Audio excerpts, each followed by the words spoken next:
कहानी शुरू होती है 1891 से।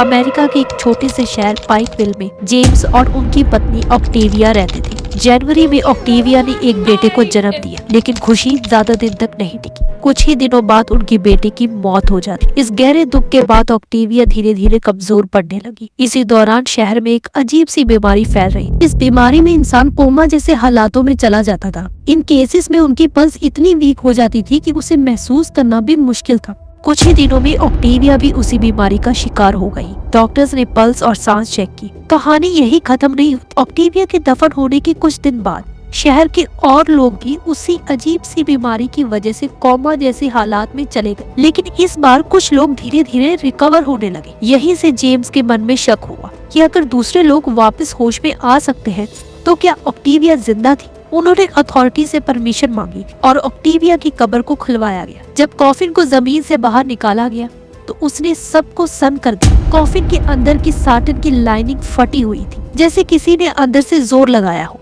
ऑक्टेविया के हाथों के नाखून टूट चुके थे और उन पर खून के निशान थे। उनका चेहरा एक अजीब सी किसावट में जम गया, जैसे आखिरी पलों में वो किसी चीज से लड़ रही हो। अब सवाल ये था कि क्या उसे जिंदा दफन कर दिया गया था। ये कोई इकलौता केस नहीं था। 1891 में एक और ऐसा केस हुआ, लॉरेंस के केस में मूवमेंट और स्क्रैचेस की आवाजें आने लगी और जब उसे निकाला गया तो वो जिंदा निकला। 1951 में एक और ऐसी का केस हुआ जिसमें फाइनल क्रीमेशन से पहले उसकी कुछ मूवमेंट और सांस लेने की आवाजें आने लगी। अब सवाल है कि ऐसा क्यों हो रहा। ये उस दौर के मेडिकल लिमिटेशंस की एक भयानक तस्वीर। डर इतना बढ़ गया कि लोगों ने कब्रों में बेल लगवाना शुरू कर दिया। अगर कोई गलती से जिंदा दफन हो जाए तो वो बेल बजाकर अपनी जिंदगी का सिग्नल दे सके।